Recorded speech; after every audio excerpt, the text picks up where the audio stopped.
예, 자, 두 번째 시간으로 들어갑니다. 9페이지의 하반부 사도행전 6장 1절로 6절을 읽겠습니다. 그때 지휘자가 더 많아졌는데 헬라파 유대인들이 자기의 과부들이 매일의 구제에 빠짐으로 히브리파 사람을 원망하니 12 사도가 모든 지휘자를 불러 이르되 우리가 하나님의 말씀을 제쳐놓고 접대를 일삼는 것이 마땅하지 아니하니 형제들아 너희 가운데에서 성령과 지혜가 충만하여 칭찬받는 사람 7사람을 택하라. 우리가 그 일을 그들에게 맡기고 우리는 오로지 기도하는 일과 말씀 사역에 힘쓰리라 하니 온 무리가 이 말을 기뻐하여 믿음과 성령이 충만한 사람 스데반과 또 빌립과 브루고로와 니가노르와 디몬과 바메나와 유대교에 입교했던 안디옥 사람 니골라를 택하여 사도들을 앞에 세우니 사도들이 기도하고 그들에게 안수하니라. 이렇게 이제 말씀이 나왔어요.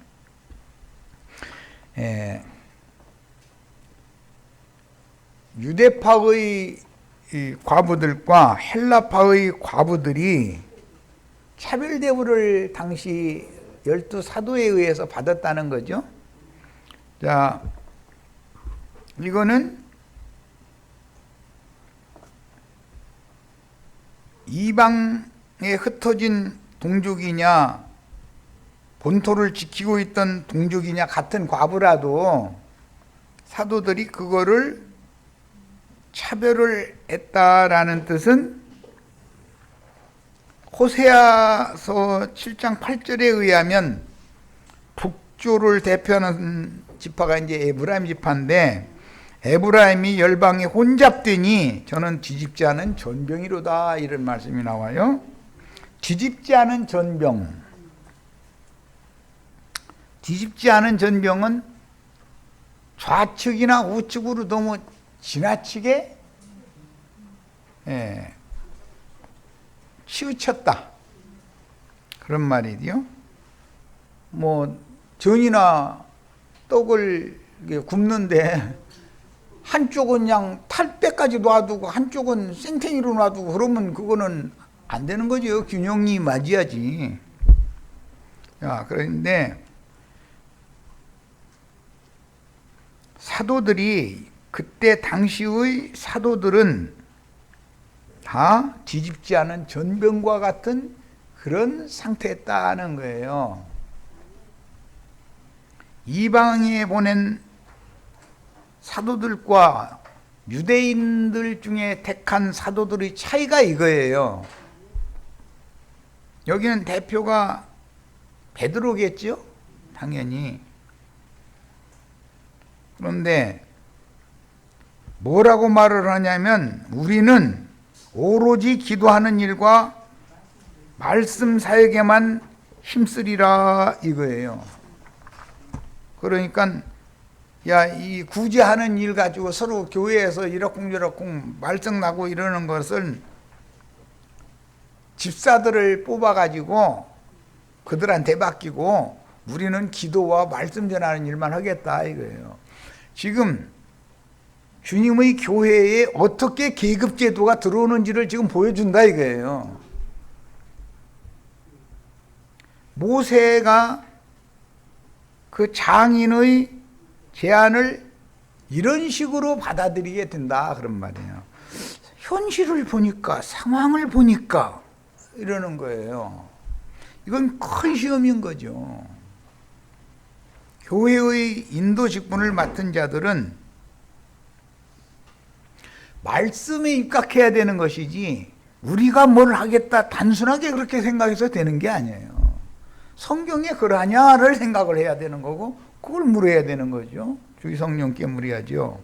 그런데 사도라는 사람들과 집사라는 사람들은 차이를 두기 시작하는 거예요. 교회 중에 벌써. 사도라는 사람들은 오직 기도하는 일과 말씀 전하는 일만 전무한다. 가끔 우리 이제 자매가 나보고 사람도 약하고 다리도 흔들리고 그런데 왜 교회 일, 인간 일을 혼자 다 맡아서 하려고 그러느냐고 막 투정을 부렸었는데 이해는 돼. 나는 안타까우니까 하는 말일 거예요. 뭐 자기 남편이니까 사랑하는 마음은 있는데 비실비실 해가면서 뭐 그냥 되거나 말거나 다 둬버리면 알아서들 하게 하고 그래야 되는데 왜 관여를 하느냐 이제 이런 뜻이겠지. 그게 나는 말씀만 전해야 돼요. 교회 다른 일은 몰라라고 눈 감고 있어야 돼요.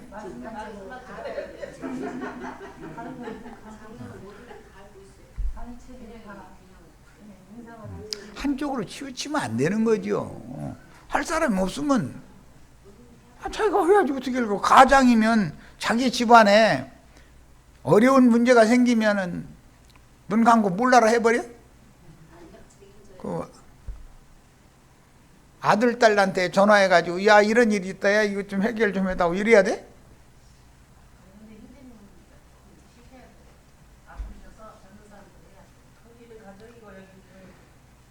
그래서 이런 것을 잘 알아야 된다. 그런데 문제는 가장이 매사를 가장이 다 해나가면은 아래서 배우는 사람들이 그 아버지가 할 걸 당연히 해놓겠지 이래버려 또.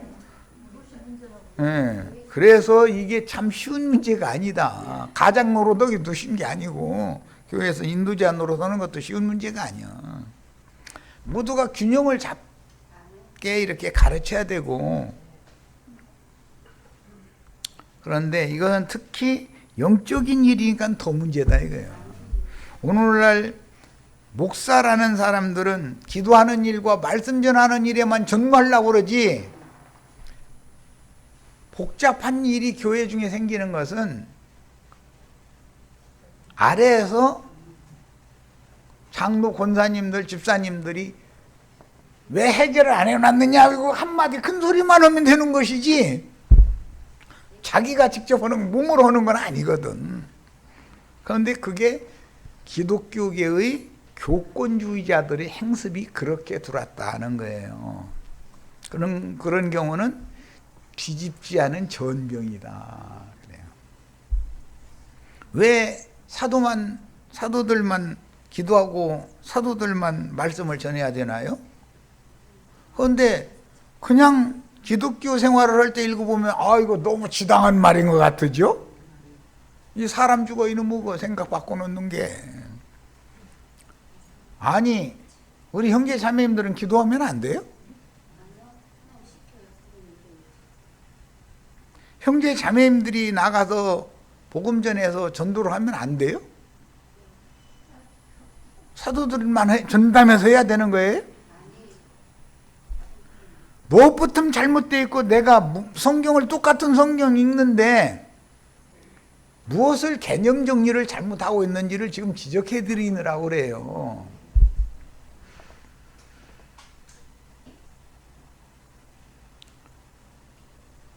바울과 바나바는 양면을 균형 잡히게 해요. 전도하는 일, 영적인 일만 하는 거예요. 그건 뭐 책임지고 하는 거예요. 속세에 나가서 장막 짓는 일을 해가지고 돈벌이를 해서 자신들의 여행 경비라든지 먹고 사는 문제를 본을 보여가면서 세상 일을 하는 것도 당연히 하는 거예요. 균형을 딱 잡는 거예요. 이런 것을 우리는 성경을 읽을 때는 찾아낼 줄 알아야 되고 배워야 된다. 천거받은 7 집사 중에는 안디옥 사람인 니골라가 있었는데 12 사도 중에 가룟 유다가 있었듯이 집사들 중에는 니골라가 있었으니 그는 소돔의 관원과 고모라의 방백으로 상징되는 유대교의 지도자가 되려는 야심, 더러운 꿈을 꾸는 자였다. 베드로 후서 2장에 보면 이런 자들은 꿈꾸는 자요 그랬는데 거기에 더러운이라는 말을 빼놨어. 우리 번역에는 꿈을 꾸는데 더러운 꿈만 꿔. 세상적인 뭐 꽁꽁 꿨다 이제 그런 것이 더러운 꿈이냐면 그게 아니라 어떻게 하면 교회 중에서 으뜸 될까 하는 디오드레베와 같은 그런 야심을 품었다 이 말이에요. 그게 신학교에 가서 설교 잘하고 뭐 나와서 목회 성공하고 이런 꿈이 그게 더러운 꿈이죠. 그런 꿈이 이루어지면 돼야 안 돼요?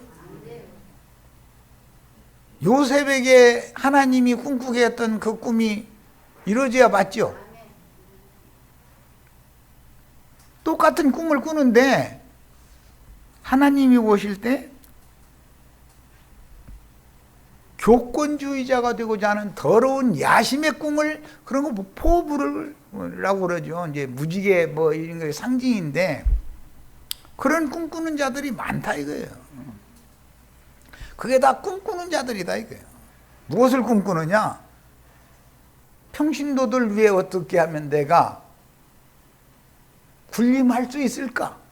이런 꿈을 꾼다 이거예요. 그런데 여자들이 명목상 무슨 목사 뭐 해가면서 안수 받아가지고 나오면 그 꿈을 꼭 잡아버려. 여자들은. 남자들은 이건 진리가 아닙니다 하면은 누구는 더러워. 내가 헛꿈 꾸고 있었네. 허망한 꿈이네. 이게 하나님이 주신 꿈이 아니라 내가 개끔 꿨구만 하고서 버릴 수가 있는데 남자는 가끔 가다가 버려 그게. 그런데 여자는 죽어도 좋아. 죽어도 좋다 소리를 여자들은 잘하더만. 진짜 죽어도 좋아? 너무 안 맞는 거죠. 자, 그래서 소돔 성문에 앉았던 롯과 예수님의 동생 중에 맞이었던 야고보와 같이 사람의 손으로 지은 성전에 앉아서 수만의 신자들 위해 군림한 모세가 되는 것을 꿈꾸는 신앙을 가진 자들이 있다. 이게 오늘날 음녀 이세벨의 교훈에 의해서 하나님의 종들이 변질되는 요인이다 이거예요. 계시록 2장 6절 읽습니다. 오직 네게 이것이 있으니 네가 니골라당의 행위를 미워하는도다. 여기 니골라라는 말이 사도행전에서는 7 집사 중에 한 사람이었어요. 그런데 그 사람은 특징이 안디옥 출신이면서 유대교에 안디옥 출신이면 이방인 사람이잖아요. 그런데 안디옥 교회가 보낸 바울과 바나바처럼 이방인의 사도로 보냄을 받아야 되는 사람인데 안디옥 사람이 유대교에 입교를 해버린다 이거예요. 오늘날 기독교 체제, 종교, 조직으로 회귀해서 돌아가는 사람들이, 뒤로 물러가는 사람들이 수도 없이 많죠.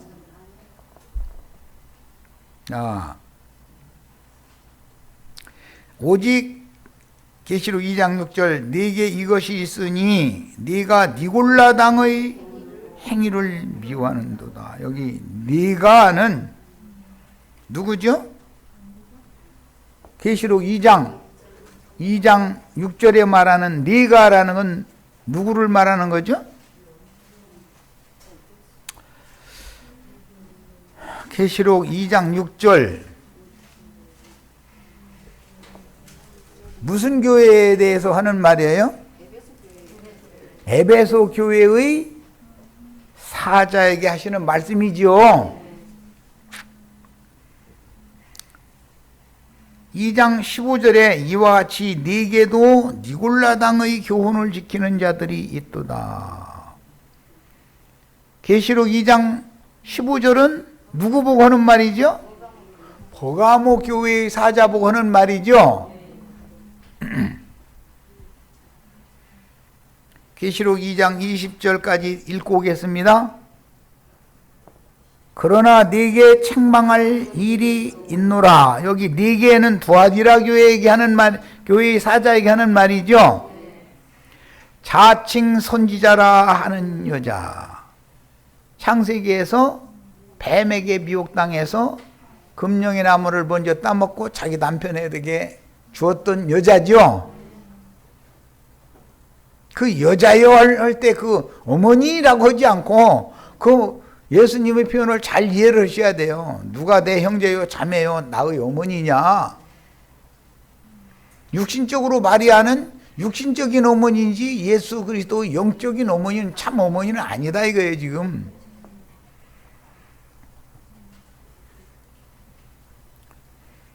그가 내 종도를 가르쳤게 행음하게 하고 우상의 예물을 먹게 하는도다 그랬어요.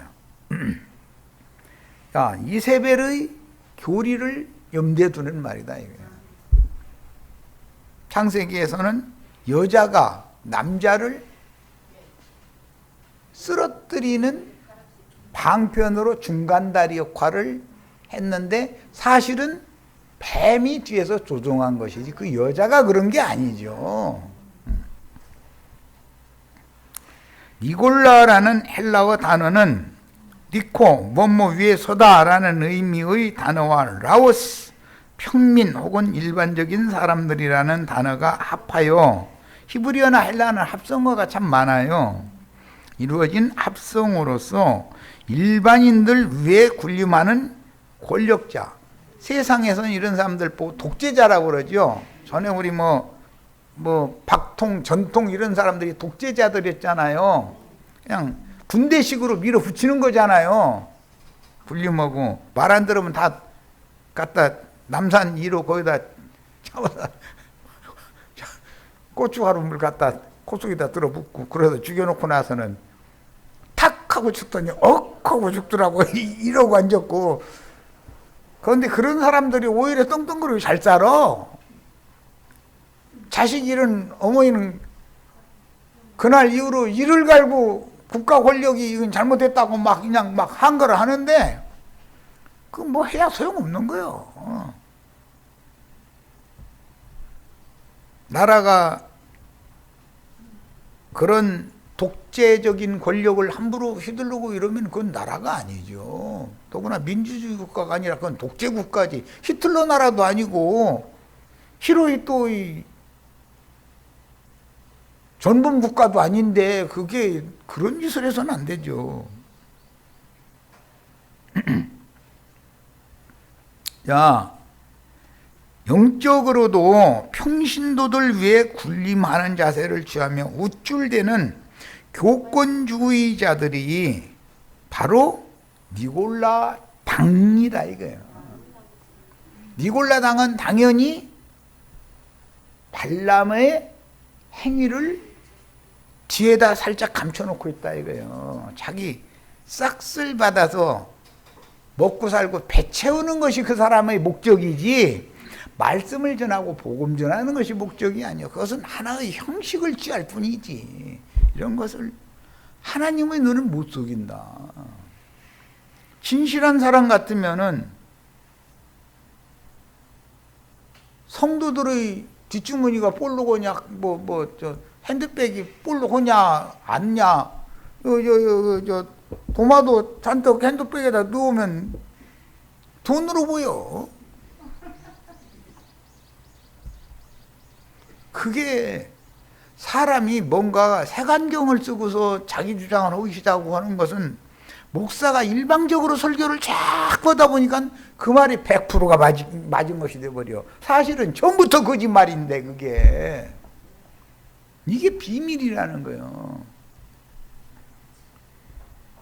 김일성이 나라 김정은이 아버지가 누구였지?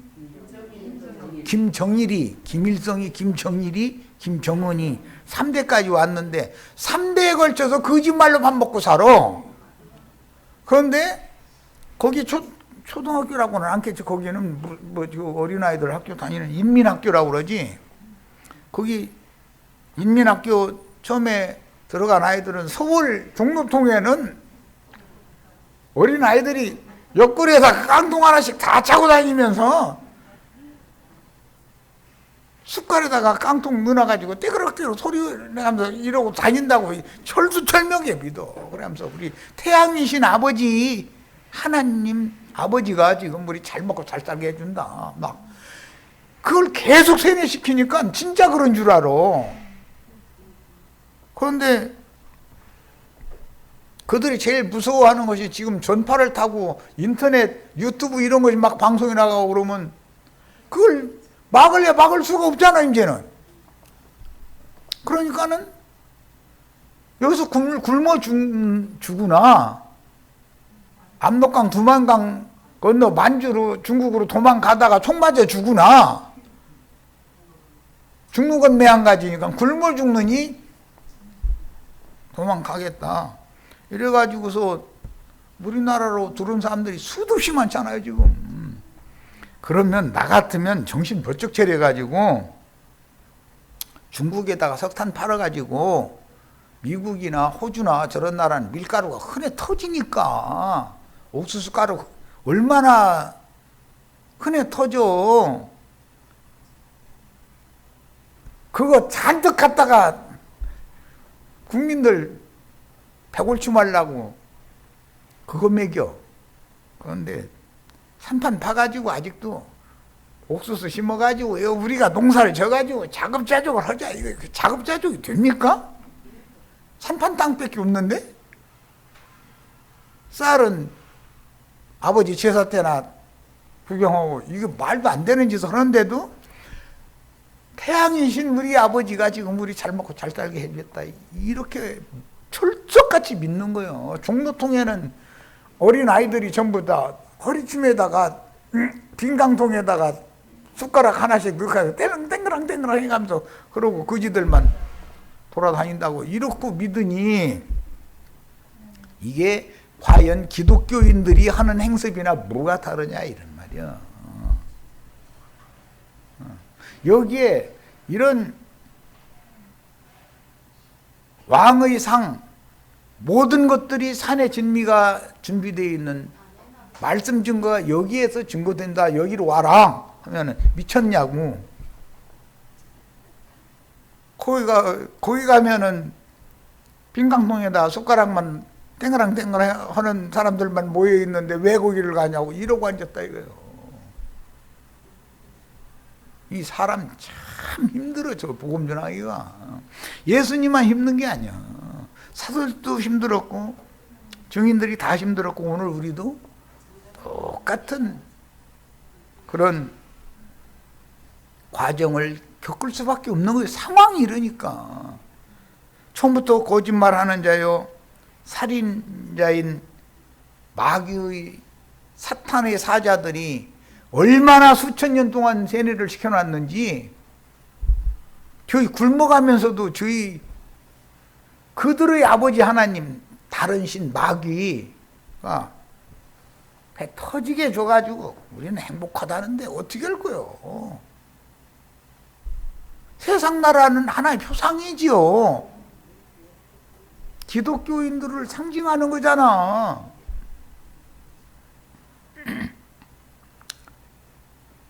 이 디오드레베라는 이름이 요한 3서에 나오는데 이 사람은 히라보의 신인 제우스가 길러낸 사람이다. 그런 뜻이요. 참 이름도 어떻게 그렇게 전했나 모르겠어.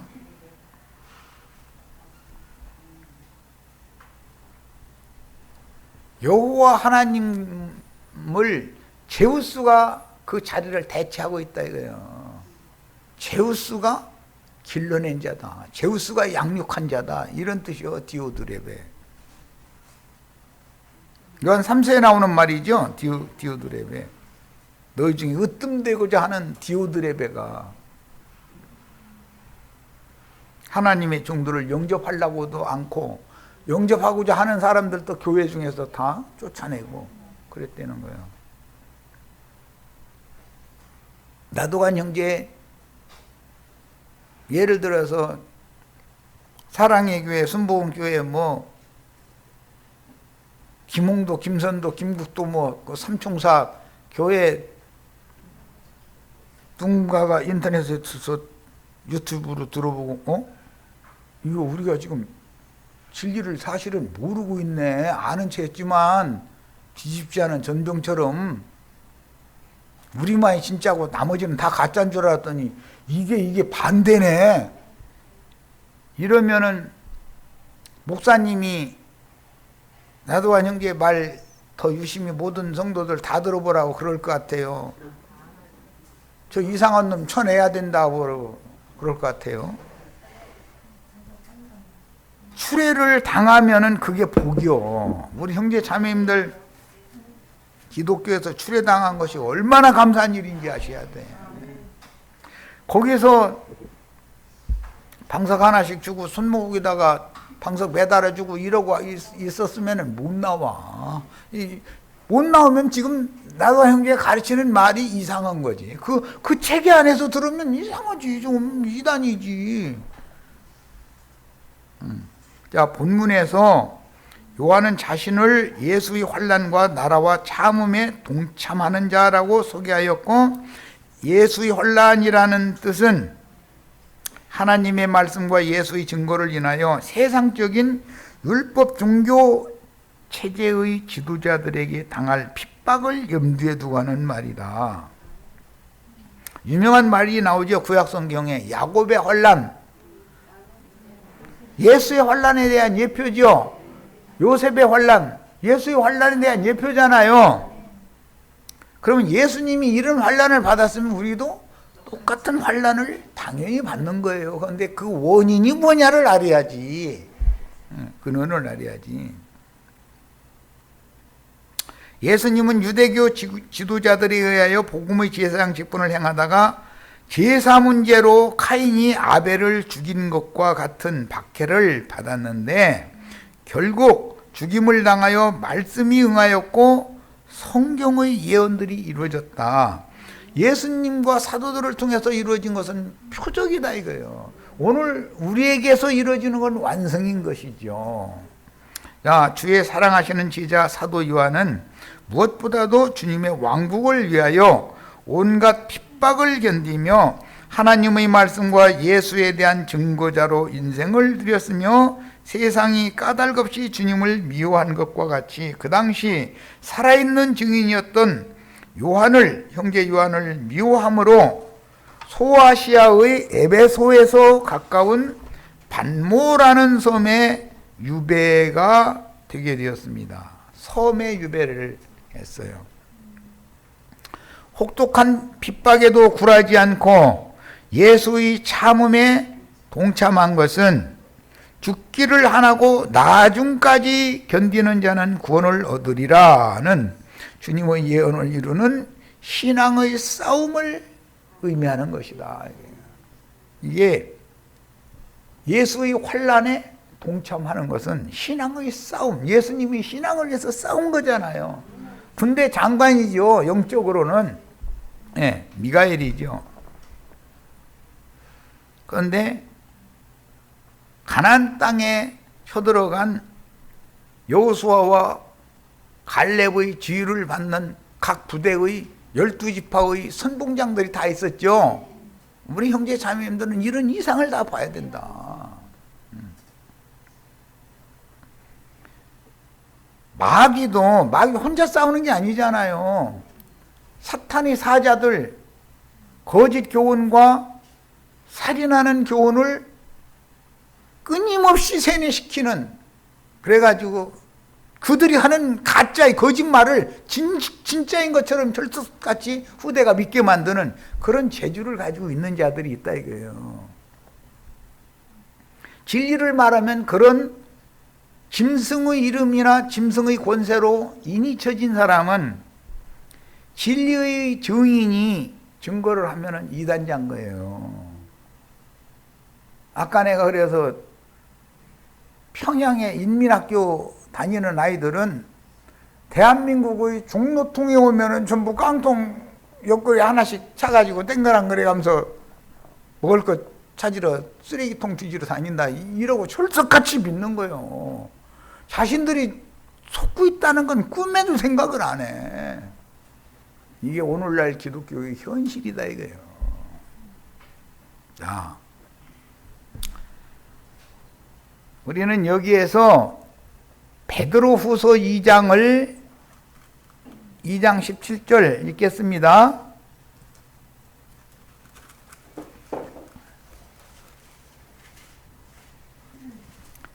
베드로후서 2장 17절.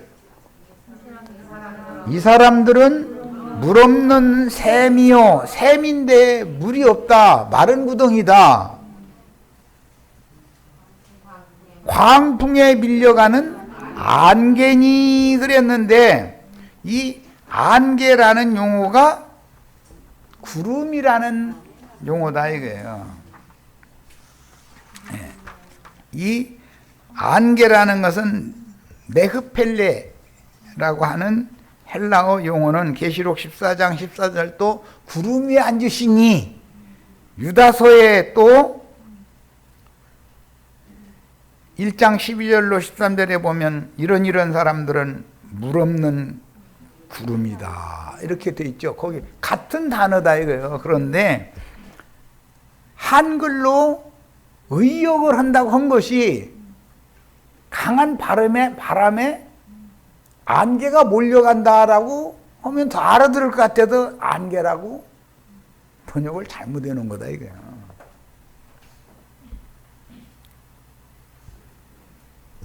예수님의 동생 중에 마지인 야고보와 유다는 혈통적으로 보면 형제지만 전혀 다른 계보의 신앙을 받아들인 사람이다 이거예요. 베드로의 신앙을 유다가 받아들였죠. 유대교 지도자들의 신앙은 야고보가 받아들인다 이거예요. 이것은 장손 계보의 롯이 지체자손 계보인 아브라함의 신앙과는 다른 길을 가게 돼 있다 이거예요. 소돔 성문에 앉는 것이 꿈이요. 오늘날 증인들을 죽인 것은 계시록 11장에 보면 애굽이라고도 하고 소돔이라고도 하는데, 영적으로 하면은 그게 세상적인 교회인 기독교계가 바로 영적으로는 애굽이고 소돔이라고 해석이 된다는 거예요. 그런데 소돔 성문에 롯이 앉아서 천사들을 맞았죠. 그러면 이 소돔의 관원들아 고모라의 방백들아 주 여호와의 말씀을 들을지어다. 사도가 이사야 선지자가 이사야 1장 시작해서 그것부터 말씀하잖아요. 그럼 그 말씀이 오늘날 그대로 응하고 있는 거죠. 계시록 11장에도 그대로 응하잖아요. 목사라는 호칭을 당연한 걸로 받아들이면 다 그게 소돔의 관원이요 고모라의 방백들 중 하나다라는 것을 반증하는 것을 모르고 있어. 이 목사님들한테, 목사 놈들한테 아무리 얘기를 해도 못 알아들어. 나 이거 정말 참, 야, 신기한 일이야. 왜 롯이 소돔성으로 간 거예요? 옛적이 에덴 동산처럼 물이 넉넉하다라는 거, 많은 물이 있기 때문에 그것으로 갔죠. 그 많은 물 위에 큰 음녀가 앉아 있죠. 그 물은 나라와 백성과 열국과 방언들이다 이거예요. 자,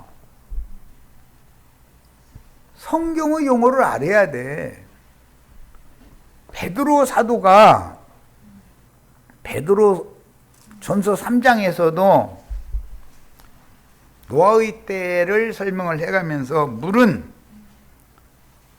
어떤 사람들에게는 구원하는 표다. 어떤 사람들은 심판하는 표도 되죠. 물은 하나님의 말씀을 말하는 것이고 한면에서는 어떤 영을 의미하는 것인데 귀신의 영을 받아들이는 많은 열국과 백성과 나라와 방언들이 있다 이거예요. 그들은 가짜를 진짜라고 빡빡 우기는 데는 1등이야. 못 당해, 못 당해. 숫자로 해보자, 이게 숫자로. 저 전도에 보면 금기름 붓는 집? 처음 듣는 그 냄새가 좀 나는데? 뭔 냄새? 이단 냄새? 몇 명이나 모이는데 교단은 무슨 교단인데 이거 꼭 물어봐. 야, 그 사람들 참 신기한 일이요. 몇 명 모이느냐? 교단은 무슨 교단이냐? 아주. 교단이라는 당을 짓는다는 뜻이기 때문에 이것을 이단이라고 그러는 거예요. 헤르시스라고 번역한. 자신들이 이단이면서 우리 보고 이단이래.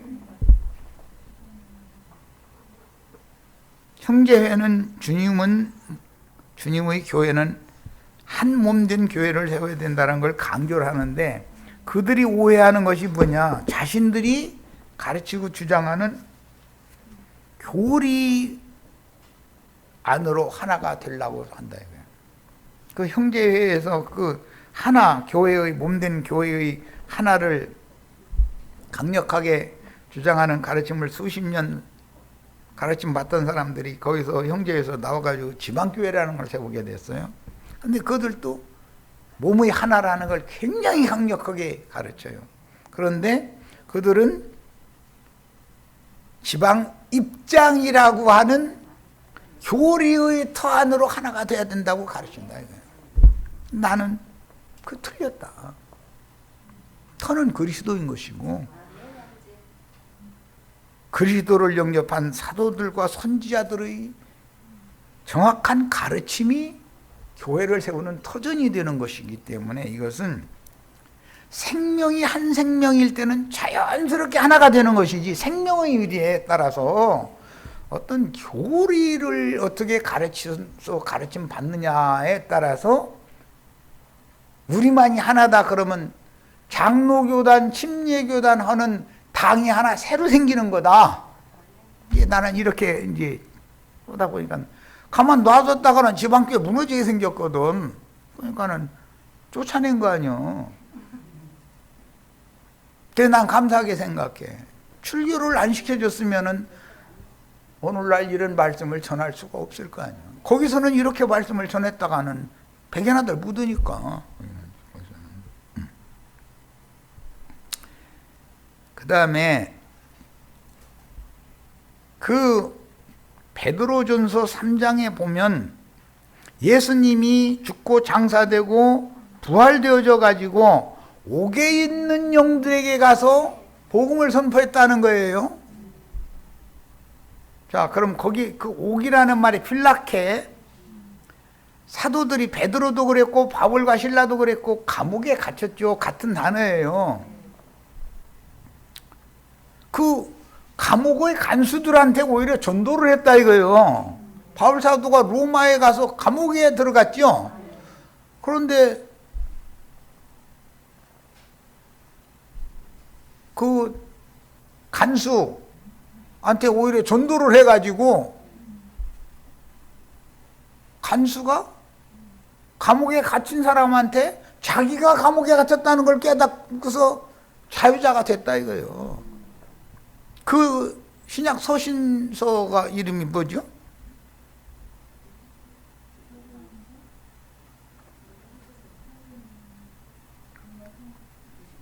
얼른 찾아봐. 에? 빌레몬서 그래. 아이야. 예. 이런 것처럼 오늘날 기독교 계에 갇혀 있는 사람들이 자신들이 감옥에 갇힌 걸 깨달아야 된다 이거요. 그들에게 우리 형제 자매님들이 부활하신 예수님이 형제 자매님들을 통해서 옥에 갇혀 있는 그들에게 가서 전도를 해야 되잖아. 데리고 나와야죠. 그것이 계시록에서는 무저갱에 갇힌 자들이다라고 해놨어. 계시록 18장에는 많은 물이 앉은 큰 음녀가 악령들과 더러운 귀신들의 감옥이라는 거예요. 영적인 감옥이다 이거예요. 큰 성 바벨론은 영적인 감옥이죠. 기독교는 영적인 감옥이다 이게. 부활하신 주님은 그 영들의 감옥에 가서 복음을 선포했다 이거예요. 오늘 우리 형제 자매님들이 영적인 감옥에 가서 복음을 담대하게 선포하시기를 바라요.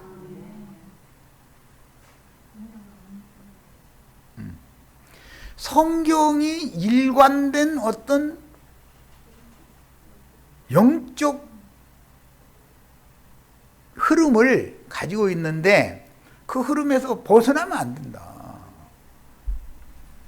나 개인적으로 내가 예수 믿기 전에 세상 사람일 때는 세상 나라라는 것이 죽은 시체들을 장사하는 공동묘지고 감옥이죠.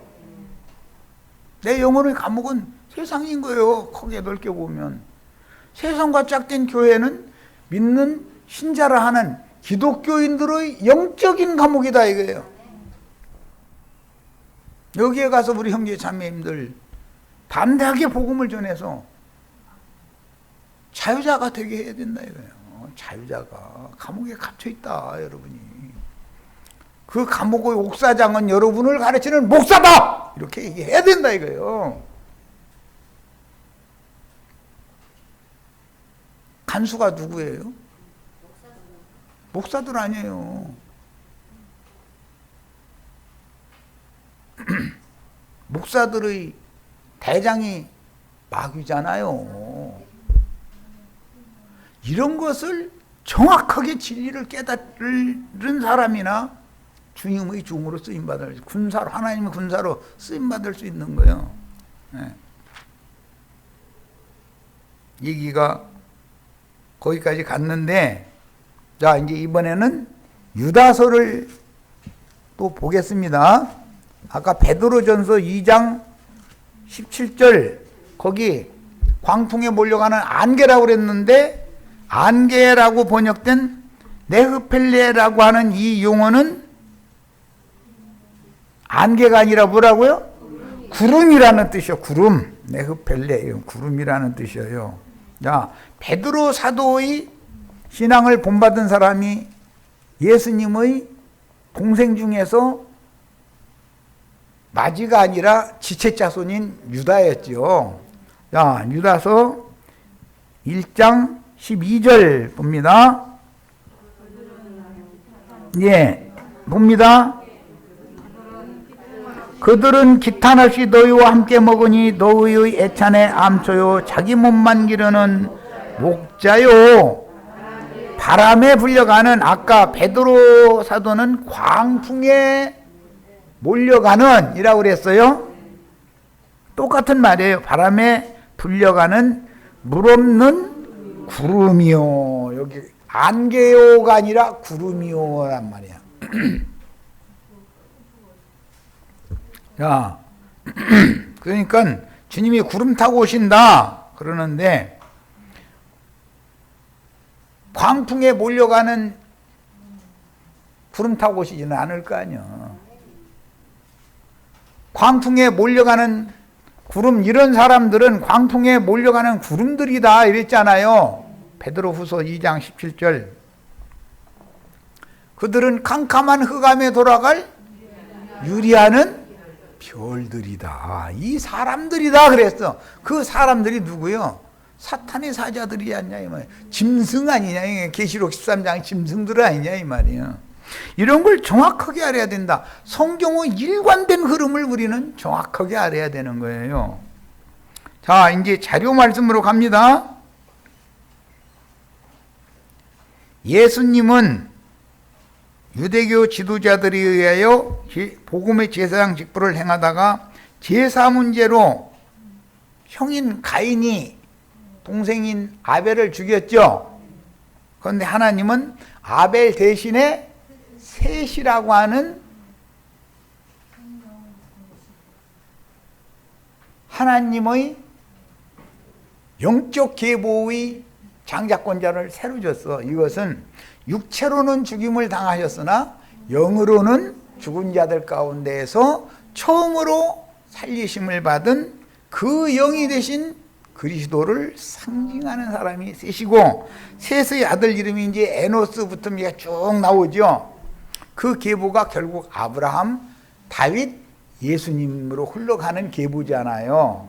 자, 그래서 주의 사랑하시는 제자 사도 요한은 무엇보다도 주님의 왕국을 위하여 온갖 핍박을 견디며 하나님의 말씀과 예수에 대한 증거자로 일생을 드렸고, 세상이 까닭없이 주님을 미워한 것 같이 그 당시 살아있는 증인인 요한을 미워함으로 소아시아의 에베소에서 가까운 파티모, 반모, 우리 번역은 반모라는 섬에 유배되었다. 무엇 때문에?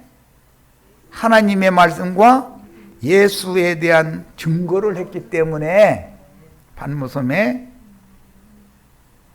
유배당했어요. 혹독한 핍박에도 굴하지 않고 예수의 참음에 동참한 것은 죽기를 안 하고 나중까지 견디는 자는 구원을 얻으리라 라는 주님의 예언을 이루는 신앙 싸움을 의미하는 말이다. 예수님이 그랬고 사도들이 그랬고 오늘 우리도 똑같아야 된다 이런 말이에요. 자, 구약 성경에서 야곱의 환난, 예레미야 30장에 나오는 말인데, 이것은 예수님의 환난, 사도들의 환난에 대한 모형이 되잖아요. 오늘 우리의 환난에 대한 모형이잖아요. 요셉의 환난이라는 말이 아모스 6장에 나오는데, 이거 역시 예수님과 사도들과 오늘 우리 증인들의 환난에 대한 모형이다 이거예요. 하나님의 말씀을 계시와 이상으로 받은 주님의 참 지지자들이 자신의 삶에서 말씀이 응하고 성경이 자신에게 이루어지는 것인데, 결국 성령의 말씀을 맡은 증인들이 하나님의 말씀과 예수의 증거를 인하여 박해당하고 순교함으로 말씀이 응하고 성경을 이룸으로 완성되는 것입니다.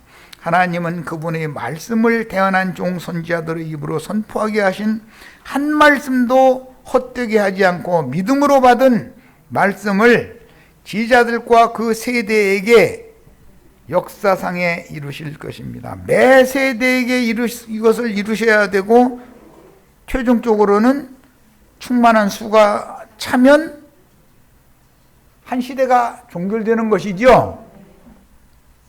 자, 이 시간은 많이 됐는데 그래도 참고자료 반모라고 하는 사도 요한이 유배당한 에베소에서 가까운 바닷가에 있는 작은 섬이에요. 그 섬에 대해서 이것은 이제 기독교계에서 내가 이제 가져온 것을 해드린 거예요. 소아시아의 카리아 서편에 있는 한 섬으로 밀레도 남쪽 약 56km 지점의 에게해 해안으로 현재의 파티모, 반모라고 이제 번역을 했어요. 우리 번역엔 남북 길이가 16km, 동서 길이는 10km, 그 둘레 길이는 60km. 예, 이제 섬의 규격을 말한 거예요. 이 섬이 초기의 역사는 분명히 알려진 것은 없으며 현재 이 섬의 인구는 약 2,500명이라고 그래요. 로마 제국 시대 이 반모섬은 종교 정치범을 귀양보냈던 유배지였는데, 계시록의 예언자인 형제 요한은 도미시아누스, 이거 도미니아누스라고 그래요. 도미시아누스, 이건 번역, 이건 내 잘못은 아니야. 이건 이제 기독교계 오타를 해서 그래. 도미시아누스 황제 때 이 섬으로 유배해 와서 약 18개월 동안 살다가 네르바 황제 때 풀려나서 에베소로 가서 사역하다가 사도 요한의 제자가 폴리갑이죠. 이라는 신실한 후계자를 세우고 순교했습니다. 96세에서 98세 사이에 죽었다고 그러니까 장수하고 죽었죠. 그런데 뭐 나도한 형제는 뭐 이렇게 살 가능은 없는 것 같지만 어쨌든 지금 죽어도 이제 이 말씀만을 위해서 말씀을 위해서 일생을 살다 죽은 건 순교당하는 거지 뭐. 현재 이곳에는 반모섬의 중심지인 호라마을에 성 요한 수도원이 있고 묵시록을 썼다는 요한의 동굴과 1713년경에 세워진 반모 파티모라고 하는 히랍 정교회의 신학교가 있으며 이게 동방교회의 신학교가 여기 있다는 거예요. 또한 이곳에 형제 요한이 최초로 사용을 했다. 이 신학교를 뭐 사용했다. 그런데 사도 요한 신학교 출신이 아니죠. 이건 거짓말 기독교계가 지금 하는 말인데 사도 요한이 최초로 거기에서 세례를 베풀었다. 그래가지고 요한의 세례터가 그곳에 있다는 거예요. 그런데 그건 뭐 안 봤으니까. 그런데 뭐 역사상 이렇다고 이제 기독교계가 이렇게 이제 발표를 하니까 우리는 참고로 배워두는 거지. 비잔틴 시대, 비잔틴 문명이라는 것은 로마교가 서로마교와 동로마교로 나눠가지고 동로마교가 흥왕하던 시대를 비잔틴 시대라고 그러죠. 알렉산드리아에 큰 로마교의 교황청이 있었잖아요. 그러니까 뭐 비잔틴 문명이라고 그래요.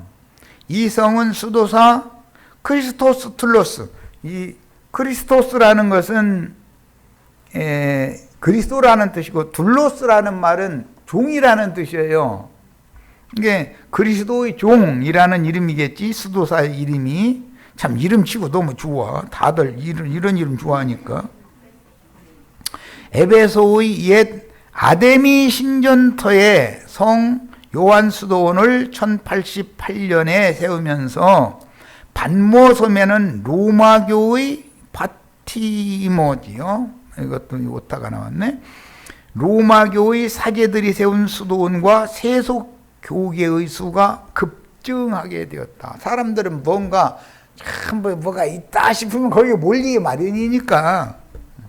로마 제국 때 유배지로 사용되었고 도미시안 황제에게 사도 요한은 이곳에 유배되어 계시록을 기록하였는데 계시의 굴에서 18개월간을 지내며 계시록의 환상을 보았다고 전해집니다. 로마의 황제 시대에는 유형지, 유배지였어요. 한때는 수도원이 건설되어 크리스토스 둘로스, 크리스토스라는 말은 그리스도라는 말이에요. 둘로스라는 말은 종이라는 말이에요. 이게 두 단어가 합성된 단어지. 그리스도의 종이라는 용어죠.